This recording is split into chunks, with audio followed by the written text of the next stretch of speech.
नमस्कार दोस्तों, हमारे YouTube चैनल में आपका स्वागत है। दोस्तों, आज की वीडियो में एक बेहतरीन औषधि के बारे में बताएंगे।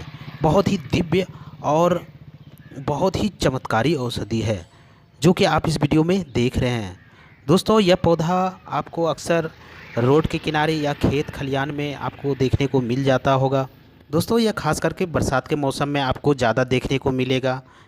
तो दोस्तों, हम इसी तरह रास्ते से निकल रहे थे तो ये पौधा हमको दिख गया। तो दोस्तों, सोचा कि आपको वीडियो इससे परिचय करा दें और इसके औषधि गुणों के बारे में बताएं, क्योंकि बहुत ही दिव्य औषधि है और बहुत मुश्किल से मिलता है दोस्तों। तो आप इस पौधे को अच्छी तरह देख लीजिए और पहचान लीजिए। इस तरह से देखिए इसके पौधे होते हैं और ये झाड़ीनुमा पौधा होता है। ये गुम्बज टाइप से होता है जिसमें अंदर बीज होता है। और देख लीजिए इस तरह से इसके पौधे होते हैं, पत्ते होते हैं। आप अच्छी तरह से इसको पहचान जाएंगे ना तो दोस्तों इसको प्रयोग करने में आपको आसानी हो जाएगा। और कहीं भी आपको दिख जाए तो दोस्तों आप इसका प्रयोग करके बहुत सारी बीमारी को आसानी से इलाज कर सकते हैं। तो दोस्तों चलिए आगे बढ़ते हैं। दोस्तों, आयुर्वेद के अगर देखा जाए तो आयुर्वेद में 64 जड़ी बूटी का मुख्य रूप से नाम आता है। उन 64 में से इस पौधे का भी नाम आता है। यह भी जड़ी बूटी जो देख रहे हैं ना, इसका भी 64 जड़ी बूटी में से इस महत्वपूर्ण जड़ी बूटी माना जाता है। दोस्तों, इस पौधे का नाम है द्रोण पुष्पी के नाम से जाने जाते हैं और बहुत ही दिव्य और चमत्कारी औषधि है। द्रोण पुष्पी दोस्तों यह संस्कृत के नाम से है, या इसको ऐसे गांव घर में गुमा और इस तरह से नाम से जाना जाता है। इस पौधे का और एक खासियत होता है, इसके पत्ते को जब रगड़ें ना, तुलसी जैसा इसका गंध होता है और तुलसी जैसा ही देखने में लगता है। बस इसका फूल और फल जो होते हैं ना, उससे थोड़ा अलग हो जाता है। बाकी पत्ते सब देखिए तुलसी जैसा ही दिखता है, उसी के करीब करीब आसपास। तो दोस्तों, और इसका जो स्वाद होता है ना, बहुत ही कड़वा होता है। और इस द्रोण पुष्पी जो आप देख रहे हैं ना, इसकी कई प्रजाति होते हैं और हिंदी में इसे गोया, मोरापाती, दुर्पी के नाम से भी जाना जाता है। राजस्थान में इसे उरा पत्ता, पंजाबी में सतनाके के नाम से जाने जाते हैं और दोस्तों मराठी में इसे तुम्बा के नाम से जाने जाते हैं। बंगाली में गलगसे कहते हैं। दोस्तों, इसके इंग्लिश में इसे खम्बे। दोस्तों, इसका वनस्पतिक नाम है ल्यूकस थम्पलो। दोस्तों, अगर आयुर्वेद की बात करें, आयुर्वेद मत की बात करें तो इसका स्वाद मधुर, कड़वी, उष्ण और गुरु होती है। वनस्पति वात, पित्त, कफ नाशक होती है, कफ को मिटाती है और यह दिमाग को तेज करने वाली, बुद्धि को बढ़ाने वाली और रुचि को बढ़ाती है। कृमि नाशक होती है और इसके जो पंचांग होते हैं ना, पूरे भाग जो होते हैं, जैसे कि जड़, तना, पत्ती, फूल, फल, बीज, रेचक और उत्तेजक प्रवृत्ति का होता है। दोस्तों, यह शरीर में किसी प्रकार के अगर सूजन हो जाता है उसके लिए बहुत ही लाभकारी होता है, बहुत ही फायदेमंद औषधि है। अगर किसी की श्वास नालिका में अगर सूजन हो गया हो तो उसको भी सही करने में बहुत ही अच्छा औषधि, दिव्य औषधि माना गया है। दोस्तों, यह कामला रोग को भी मिटाता है।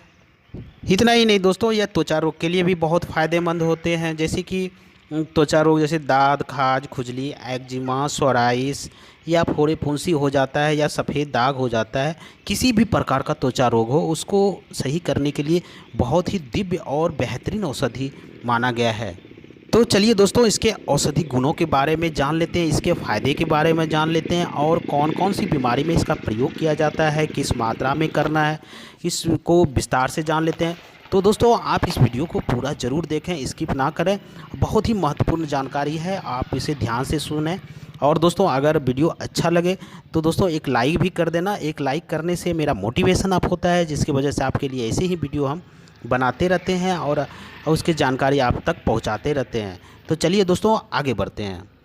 दोस्तों, अगर किसी को सर दर्द की समस्या है, सर दर्द कर रहा है, जैसे कभी हाफ सर दर्द होने लगता है, तो दोस्तों उसके लिए बहुत अच्छा है औषधि, बिल्कुल नेचुरल है। आप इसके पत्ते को तोड़ लें, अच्छे से धुल करके और पीस करके पेस्ट बना लें और माथे पे इसको लगाएं। दोस्तों, बहुत जल्दी 10 से 15 मिनट में आपकी सर दर्द की समस्या ख़त्म हो जाएगा। और एक तरीका है दोस्तों, इसके पत्ते का अगर आप रस निकाल करके नाक में 2-2 बूंद अगर टपकाते हैं तो उससे भी सर दर्द की समस्या ख़त्म हो जाती है। जैसे कि माइग्रेन हो जाता है, जैसे आधी सर दर्द जो होती है, जिससे उसको भी यह सही करता है। तो यह पेट की समस्या को दूर करने के लिए बहुत ही फायदेमंद है।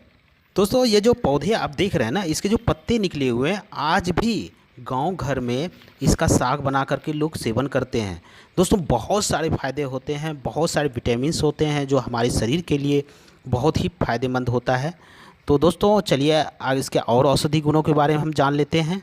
दोस्तों आज के समय में लोग को सही खान पान, रहन सहन या फिर ज़िंदगी भाग दौड़ या फिर पॉल्यूशन की वजह से लोग का खाना पीना सही टाइम से नहीं होने की वजह से, सही शुद्ध खाना नहीं मिलने की वजह से पेट की समस्या हर किसी को कुछ ना कुछ रहता है। किसी को गैस बनने की समस्या, किसी को कब्ज की समस्या, किसी को सर दर्द की समस्या, बहुत सारे ऐसे समस्या होते हैं, कुछ ना कुछ रहते हैं। दोस्तों अगर इसका आप साग बना कर भी सेवन करते हैं तो उससे में भी फ़ायदा बहुत बेहतरीन करता है। तो दोस्तों यह पौधा बहुत ही बेहतरीन औषधि है। या फिर दोस्तों अगर पेट में कीड़े हो गए, दोस्तों कीड़े छोटे बच्चे को अक्सर ज़्यादा होता है, लेकिन बड़े लोग को भी पेट में कीड़े हो जाते हैं।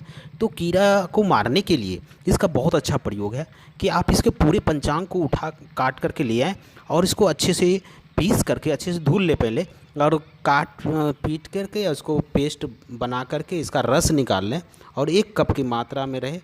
और इसका क्या करें, 1 कप नहीं, हाफ कप में रखिए, ज़्यादा अच्छा रहेगा दोस्तों, ज़्यादा नहीं पीना चाहिए क्योंकि। तो दोस्तों आप इसको रात में सोने टाइम आप आधा कप इसका सेवन करें। दोस्तों पेट में अगर कीड़े हो गए हैं ना तो उसको जल्दी वो सफाया कर देता है और मल के रास्ते बाहर कर देता है। दोस्तों ये कम से कम आपको 3 दिन तक लगातार करें। दोस्तों यकीन मानिए आपके पेट के जो कीड़े हैं ना उसको बाहर कर देता है। बहुत बेहतरीन औषधि है पेट के कीड़े मारने के लिए भी। तो अगर किसी को कांवला रोग हो गया हो तो दोस्तों उसके लिए भी बहुत साधारण सा प्रयोग है। आप क्या करें, इसके पत्ते को ले आएँ और इसको धुल करके अच्छे से रस निकाल करके और नाक में 2-2 बूंद टपकाएं। इस तरह से अगर आप करते हैं दोस्तों कंटिन्यू, तो आपकी जो कांवला रोग है ना उसको जड़ से ख़त्म कर देता है। बहुत ही अच्छा काम करता है कांवला रोग के लिए। या फिर दोस्तों इसके पत्ते का रस निकाल करके उसमें हल्का सा शहद मिला करके और उसको सेवन करने से भी बहुत अच्छा फ़ायदा मिलता है। दोस्तों इसका एक और प्रयोग है, आप इसका रस को निकालें, उसमें हल्का सा सेंधा नमक मिला करके और काली मिर्च मिला करके कम से कम 10 ml के बराबर इसका रस रहे और उसमें मिला लें और उसका सेवन करें।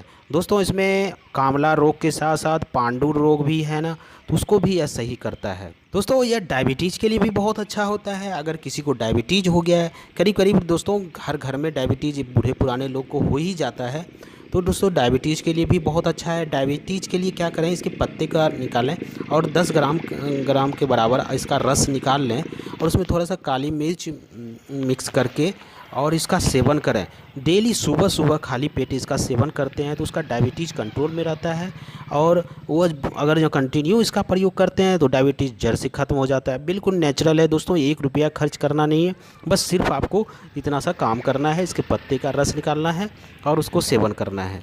दोस्तों अगर आप इसको आधा केजी के बराबर इसका पौधा ले आएँ और उसमें 10 ग्राम की मात्रा में काली मिर्च मिला करके और उसको कूट पीस लें और इसके बाद इसका काढ़ा बना करके अगर आप सेवन करते हैं तो दोस्तों जैसे कि जोड़ों का दर्द या कमर दर्द या जो कहीं भी दर्द हो रहा है ना, उसके लिए बहुत बेहतरीन औषधि है। आप इसका सेवन करें और भी कर सकते हैं, जैसे कि इसका 10 ग्राम के बराबर इसका क्वाथ बनावें, मतलब इसका काढ़ा बनाएं और उसमें क्या करें, पिपली का चूरन डाल करके और इसका काढ़ा बना करके सेवन करने से आपके जोड़ों का दर्द जो होता है ना उसको जड़ से ख़त्म कर देगा। किसी भी प्रकार का जोड़ों का दर्द हो, चाहे कोहनी का हो, घुटने का हो या कमर का हो, किसी भी प्रकार का कहीं भी दर्द हो रहा हो या, तो उसके लिए बहुत बेहतरीन औषधि है द्रोण पुष्पी।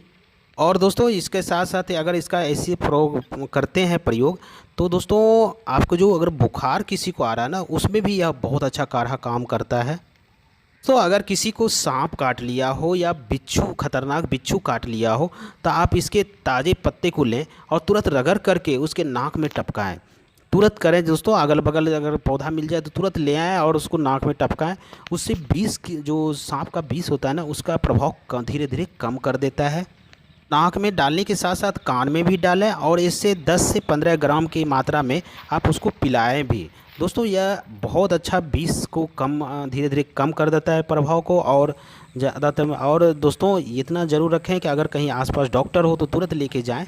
लेकिन दोस्तों यह बहुत फ़ायदेमंद है प्राथमिक उपचार के रूप में, कि दोस्तों जो सांप काटने के बाद लोग के अंदर जो बेहोशी आता है ना, उसको यह रोक करके रखता है। और तो बहुत बेहतरीन औषधि है दोस्तों द्रोण पुष्पी। आप इसका सेवन ज़रूर करें और इसका प्रयोग करें।